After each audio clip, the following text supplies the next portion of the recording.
வணக்கம். ஸோ இது பார்த்தீங்க அப்படின்னா 32 எல்இடி இல்லை ப்ராப்ளம்னு பார்த்தீங்கன்னா 470 25 வோல்ட் கெப்பாசிட்டர் 2 ப்ராப்ளம். ஸோ அதை சேஞ்ச் பண்ணியாச்சு. பேசிக் வோல்ட்டெல்லாம் செக் பண்ணியாச்சு. செக் பண்ணி பார்க்கும்போது பேசிக் வோல்ட் எல்லாமே ஓகே தான். ஆனால் ஸ்டாண்ட் பை ரிலீஸ் ஆகலை. ஸோ இருந்தாலும் இந்த இடத்துல நமக்கு இந்த மெமரிக்கு போகக்கூடிய 3.3 வோல்ட்டும் இந்த ப்ராசருக்கு போகக்கூடிய 4 வோல்ட் 1.8 வோல்ட்டும் செக் பண்ணி பார்க்கும் பொழுது 118 ஐசி போட்டிருப்பாங்க. இதில் 1.8 வோல்ட்டும் 3.3 வோல்ட்டும் அவுட் வரும். இதில் செக் பண்ணி பார்க்கும் பொழுது நமக்கு 3.28 தான் வருது. அதாவது நமக்கு 3.3 வோல்ட் வரணும். EEPROM ஐசி கரெக்டாக ஃபங்க்ஷன் ஆகும். இல்லை அப்படின்னா ஃபங்க்ஷன் ஆகாது. இப்போ பார்த்தீங்கன்னா ஸ்டாண்ட் பை லைட் இண்டிகேட் ஆகிட்டு தான் இருக்கும். ஆனால் நம்ம ஸ்டாண்ட் பை கமாண்ட் கொடுத்தோம் அப்படின்னா வேலை செய்யாது. இப்போ நம்ம இதை கன்ஃபார்ம் பண்ணுறதுக்காக கன்ஃபார்ம் இந்த இடத்துல 3.3 வோல்ட் வரல, அதான் ப்ராப்ளம். ஸோ இருந்தாலும் நம்ம கன்ஃபார்ம் பண்ணிக்குவோம். நம்மகிட்ட டிசி டு டிசி பவர் சப்ளைல 3.3 வோல்ட் செட் பண்ணியிருக்கோம். ஸோ இப்போ இந்த இடத்துல நம்ம 3.3 வோல்ட் கொடுக்கலாம். ஸோ கொடுத்த உடனே 22 மில்லியாம்ஸ் எடுக்குது. இப்போ நம்ம ஸ்டாண்ட் பை ரிலீஸ் பண்ணலாம். ஸ்டாண்ட் பை ரிலீஸ் ஆயிருச்சு. ஆம்பியர் பார்த்தீங்கன்னா 76 மில்லியாம்ஸ் எடுக்குது. டிவி ஆன் ஆயிடுச்சு. பின்னாடி பேக் லைட் எரியுது. ஸோ நமக்கு இந்த பேனல் தெரியும்.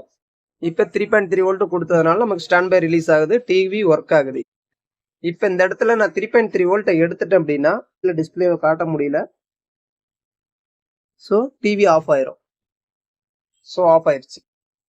அப்போ இந்த இடத்துல 3.3 வோல்ட் ப்ராப்பராக இல்லை அப்படின்னா நமக்கு ஸ்டாண்ட் பை ரிலீஸ் ஆகாது. அதுக்கு இந்த 118 ஐசி ப்ராப்ளம். இதை சேஞ்ச் பண்ணோம் அப்படின்னா ரெடி ஆகும். இல்லை அப்படின்னா நம்ம DC to DC buck board வச்சு 12 வோல்ட் இன்புட் கொடுத்து 3.3 வோல்ட் இங்கே ப்ராப்பராக கொடுத்துட்டோம் அப்படின்னாலும் வேலை செய்யும். இது ஒரு தகவலுக்காக. நன்றி. நம்ம வீடியோ பிடிச்சிருந்தா லைக் பண்ணி ஷேர் பண்ணி சப்ஸ்கிரைப் பண்ணுங்க. இது போல வீடியோ தொடர்ச்சியாக கொடுக்கலாம்னு நினைக்கிறேன். இருந்தாலும் நான் மல்டிபிளாக சர்வீஸ் அதிகமாக பார்த்துட்டு இருக்கிறனால டைம் கிடைக்கல. கூடிய விரைவில் உங்களுக்கு தேவையான தொழில்நுட்ப தகவலை ரொம்ப சுலபமாக புரிகிற வகையில் கற்றுத்தர நினைக்கிறேன். ஆர்வம் இருக்கிற நண்பர்கள் நம்ம சேனலை சப்ஸ்கிரைப் பண்ணி ஷேர் பண்ணி லைக் பண்ணுங்க.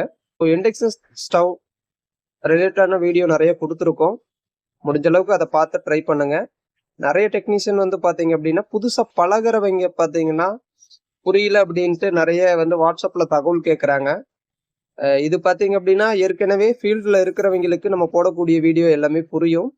அவங்களுக்கு கொஞ்சம் ஹெல்ப்ஃபுல்லாக இருக்கும். புதுசாக பழகிற நண்பர்கள் கொஞ்சம் பேசிக் ஒவ்வொரு காம்போனண்ட்டும் எப்படி வேலை செய்யுது, அதோட குணங்கள் என்ன அப்படிங்கிறத நம்ம தெரிஞ்சுக்கிட்டு சர்வீஸ்குள்ளே வரும்போது இதெல்லாம் உங்களுக்கு புரிய வரும்.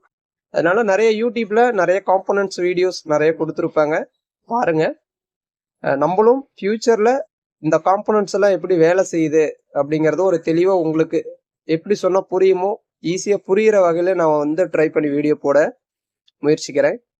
இந்த 118 ஐசி நம்ம கையில் இல்லாதனால ஒரு பக் போர்டு மட்டும் 3.3 வோல்ட்டுக்கு நம்ம யூஸ் பண்ணிக்க போகிறோம். இதுக்கு 12 வோல்ட் இன்புட் கொடுத்துட்டோம். இந்த இடத்துல இந்த சப்ளை எடுத்திருக்கோம். இதில் 5 வோல்ட்டு 3.3 2.5 1.8 1.5 வோல்ட். இது மாதிரி எடுத்துக்கலாம். இப்போ நமக்கு 3.3 வோல்ட்டு தான் தேவை. அதனால இந்த இடத்துல நம்ம ஷார்ட் பண்ணிக்கிட்டோம். இந்த இடத்துல 3.3 வந்துடும். இங்கே நம்ம இந்த இடத்துல 3.3 வோல்ட் கொடுத்துட்டோம் அப்படின்னா ஒர்க் பண்ணுவோம். இப்போ சப்ளை கொடுத்தாச்சு. எவ்வளோ வருதுன்னு பார்த்தீங்கன்னா 3.32.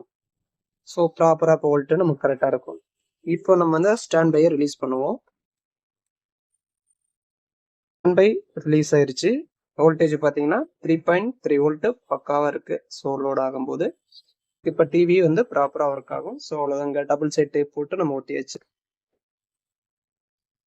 டிவி ஆன் ஆயிடுச்சு. தேங்க்ஸ் ஃபார் வாட்சிங். 24 இன்ச் எல்இடி டிவி. இதில் கம்ப்ளைண்ட் பார்த்தீங்க அப்படின்னா பேக் லைட் கம்ப்ளைண்ட். அதாவது ஏற்கனவே டெக்னீஷியன் 2 தடவை மாற்றி கொடுத்துருக்காங்க. 2 வாட்டி ஃபெயிலியர். நம்மகிட்ட 3வது வாட்டி வந்திருக்கு. செக் பண்ணி பார்க்கும்போது இதில் ஒரிஜினல் அவங்க பேக் லைட் மட்டும் மாற்றிட்டு விட்டாங்க. ஆனால் வோல்டேஜ் செக் பண்ணும்போது 60 வோல்ட் கிட்ட டிரைவ் ஆயிடுச்சு. அதாவது 1 to 2 நாள் தான் ஓடி இருக்கு. மறுபடியும் பார்த்தீங்க அப்படின்னா மாற்றி கொடுத்துருக்காங்க. Back light drive section production ஆகுது. செக் பண்ணி பார்க்கும்போது நமக்கு இதில் ஹை வோல்டேஜ் வந்தது. அப்புறம் நம்ம பேக் லைட் டிரைவ் போர்டு ஒன்று வச்சுட்டு பேக்லைட்டை மாற்றி கொடுத்துட்டோம். இப்போ 34 வோல்ட் எடுக்குது. ஸோ இதில் பார்த்தீங்கன்னா கொடுக்கும் போதுமே 38லேருந்து 44 வோல்ட் கிட்ட எடுத்தது. இதில் 2 ரெசிஸ்டர் ரிமூவ் பண்ண உடனே நமக்கு 34 வோல்ட் எடுக்குது. ஸோ இதுக்குண்டான சப்ளை கரெக்டாக இருக்கிறதுனால இப்போ கரெக்டாக ரன் ஆகுது. தேங்க்ஸ் ஃபார் வாட்சிங். எப்பவுமே பேக்லைட் மாற்றும் போது டிரைவ் போர்டு ஒன்று வச்சு போட்டிங்க அப்படின்னா ஸோ லைஃப் கண்டிப்பாக நல்லா இருக்கும். இது ஒரு தகவலுக்கான வீடியோ. நன்றி.